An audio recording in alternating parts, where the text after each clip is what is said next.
تو اس کے بعد میں آپ لوگوں کو بتانا چاہتا ہوں کہ جب حضور صلی کی وفات ہوئی اس کے بعد پھر جماعت احمدیہ کے جو صدر انجمن احمدیہ تھی یا دوست تھے سارے، انہوں نے مولوی نور الدین رضی اللہ تعالیٰ عنہ کو حضور صلی کا جانشین بنا لیا، جماعت کا امام منتخب کر لیا۔ تو 6 سال انہوں نے پھر اپنی دور امامت میں حضور صلی کی سنت کے مطابق ان کے رنگ میں رنگین ہو کر اور جماعت احمدیہ کی پھر خدمت کی، اور جماعت احمدیہ کی جو ترقیات تھیں، جو حضور صلی کا مشن تھا، اس کو آگے بڑھایا۔ اچھا، حضور صلی کے حضرت مولوی صاحب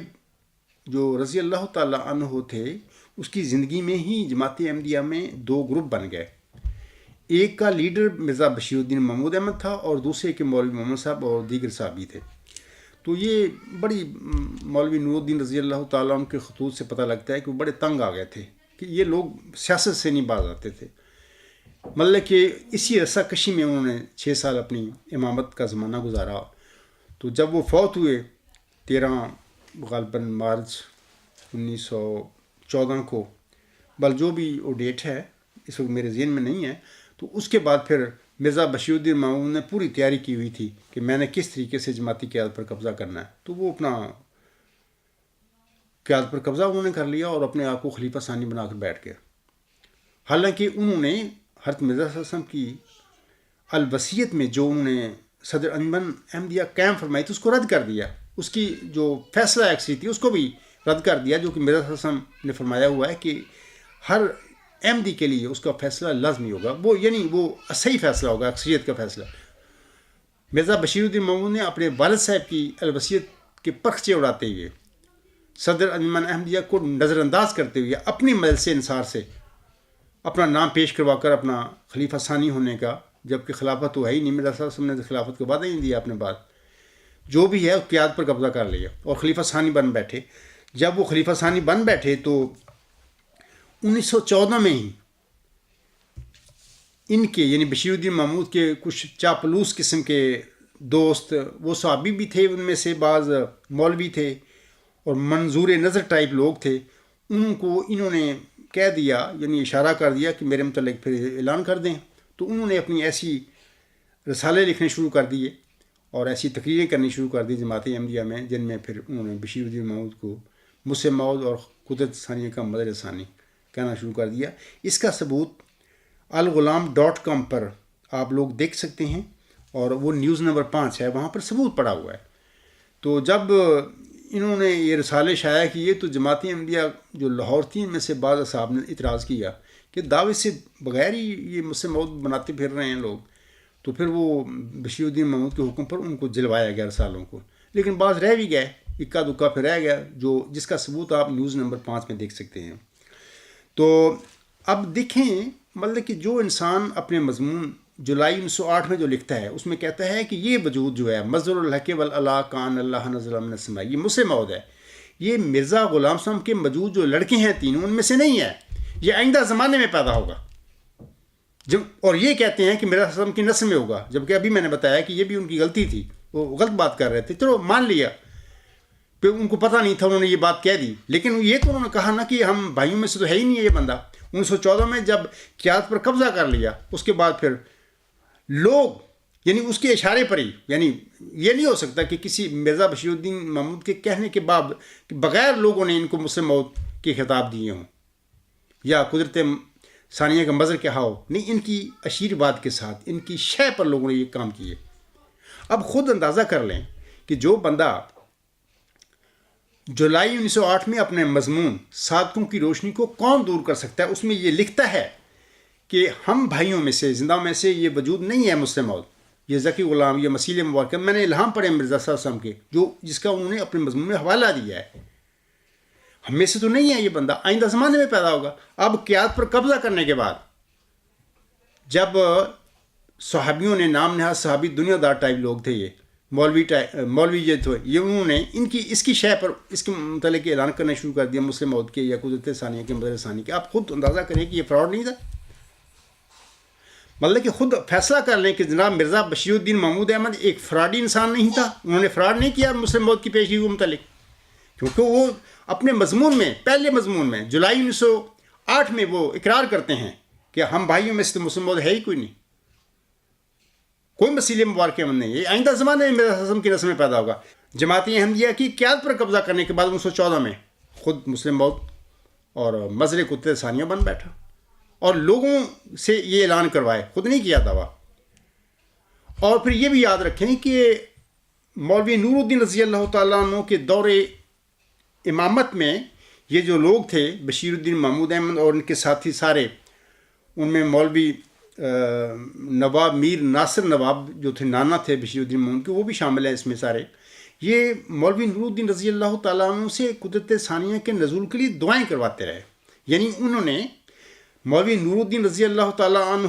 کو جو بھی کہہ لیں، امام تھے، جانشین تھے مرزا حسن کو، ان کو قدرت ثانیہ کا مظہر نہیں کہا، نہیں سمجھا ان کو، اور وہ سمجھتے تھے یہ بات بھی ٹھیک ہے کہ قدرت ثانیہ نے تو آسمان سے نازل ہونا ہے، اللہ نے اس کو نازل کرنا، تو اس نے نازل ہونا ہے بندے نے، وہ تو دنیا کو تو بندہ ہی نہیں ہوگا، وہ لوگ تو اس کو کا انتخاب ہی نہیں کریں گے، وہ تو اللہ کے اذن پر اللہ کی جناب سے روح القدس پا کر کھڑا ہوگا جماعت احمدیہ میں، تو وہ مظہر قدرت ثانیہ ہوگا۔ تو وہ ذکی غلام، وہ نشان رحمت جو ہے، اللہ تعالیٰ نے وعدہ فرمایا ہے کہ ہم اس میں اپنی روح ڈالیں گے اور خدا کا سایہ اس کے سر پر ہوگا، یعنی میں اس کو الہام کروں گا، وہ الہام کے ساتھ کھڑا ہوگا، تو وہ قدرت ثانیہ کا مظہر ہے۔ اور یہ ساری باتیں پھر بھول گئیں مولوی نور الدین رضی اللہ تعالیٰ عنہ کی وفات کے بعد، پھر یہ سارے مقام و مرتبے جناب مرزا بشیر الدین محمود احمد نے اپنے کے لیے مخصوص کر لیے اور اعلان کروایا لوگوں سے، یعنی اپنے دوستوں سے، صحابیوں سے یہ کروا دیا جو دنیا دار ٹائپ لوگ تھے، انہوں نے کہہ دیا اپنی دنیا کے واسطے بھی ہماری دنیا ہمیں ملے گی محمود سے، بلکہ انہوں نے دنیا پائی بھی، لیکن وہ ایمان کو بیچ بیٹھے، اپنی آخرت گندی کر بیٹھے، وہ دنیا کے لیے، چند روزہ دنیا کے لیے سارے گناہ کر کے چلے گئے ہیں۔ تو میں بتاتا ہوں کہ دیکھیں ایک بندہ، پھر وہی میں بات کرتا ہوں کہ جو جولائی 1908 میں اپنے ایک مضمون میں کہتا ہے کہ ہم زندہ بھائیوں میں سے کوئی بھی نہیں ہے مسلم موعود، تو قیادت پر قبضہ کرنے کے بعد پھر لوگوں سے پہلے دعوے کرواتا ہے اپنے متعلق مسلم موعود کے اور مظہر قدرت ثانیہ ہونے کے، تو کیا یہ اس کو فراڈ نہیں تھا؟ کیا اس کو پتہ نہیں تھا؟ میں جولائی 1908 میں تو لکھ چکا ہوں کہ ہم میں سے تو کوئی بھی نہیں ہے وہ بندہ۔ پھر 30 سال سامعین کرام وہ پیشگوئی مسلم موعود کے حوالہ سے لوگوں کو، احمدیوں کا ذہن پڑتا رہا بھی ان کا کیا رد عمل ہے اگر میں دعویٰ کروں، یا ان کے اپنے خیالات اس پیشگوئی کے متعلق کیا ہیں۔ اس کی تفصیل میں آپ لوگوں کو بتانا چاہتا ہوں کہ جلسہ سالانہ جرمنی 2015 کا جو 9 اگست 2015 کی میری تقریر ہے، الغلام.com پر آپ سن سکتے ہیں، اس کا موضوع ہے، عنوان ہے موعود لڑکا، موعود مفسد اور موعود مجرم کیسے بنا۔ وہاں پر میں نے بڑی تفصیل کے ساتھ مرزا بشیر الدین محمود احمد کے اپنے اقتباسات پیش کر کے ثابت کر کے دکھایا ہے لوگوں کے آگے کہ جناب دعویٰ 1944 7-8 جنوری 1944 ایک جھوٹی نفسانی خواب کی بنا پر انہوں نے دعویٰ کیا، اور اس خواب دیکھنے سے پہلے، نفسانی خواب دیکھنے سے پہلے، دعویٰ کرنے سے پہلے جتنے بھی بیانات ہیں 30 سال، ان بیانوں میں یہ کچھ اور بیان کرتے رہے، لیکن دعویٰ جھوٹا کرنے کے بعد، یعنی نفسانی خواب جب دیکھ لی، پھر دعویٰ کر دیا غالباً 28 جنوری 1944 قادیانے میں جا کے خواب دیکھی لاہور میں، تو جو بیان دیے دعویٰ کرنے، وہ سارے کنٹراڈکشن ان کے، وہ بیان جو پہلے بیان 30 سال دیے گئے تھے ان کے بالکل خلاف تھے وہ بیان۔ مقصد میرا کہنے کیا ہے کہ دیکھو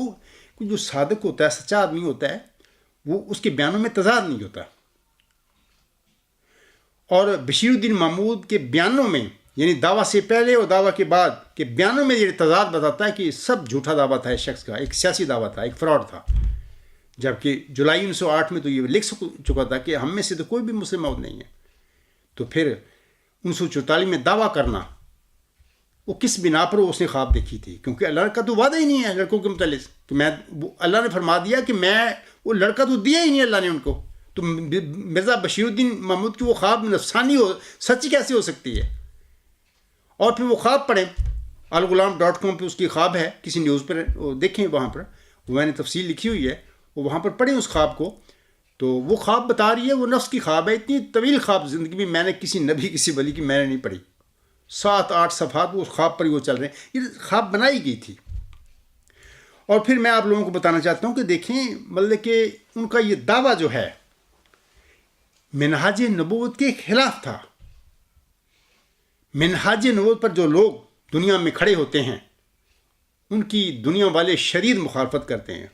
محمد عربی وسلم جو دعوت سے پہلے صادق اور امین کے طور پر مشہور تھا مکہ میں. دیکھو اگر منہاج نبوت پر دعویٰ کرنے والے کی بھی مخالفت نہ ہوتی تو یہ وہ وجود تھا جو آمنہ کے گھر میں پیدا ہوا کہ جو دعوت سے پہلے بطور صادق اور امین مشہور تھا مکہ میں، اس کی مخالفت نہ ہوتی. لوگ اس کے گلے میں ہار ڈالتے ہیں، لیکن نہیں، ہار کیا ان کو تو شیب ابی طالب میں بند کر دیا ظالم ابو جہل نے اور اس کے ساتھیوں نے. کتنی مخالفت ہوئی 13 سال مکہ میں حضور صلی اللہ علیہ وسلم کی دعوت کے بعد. 3 سال شیب ابی طالب میں بند رہے،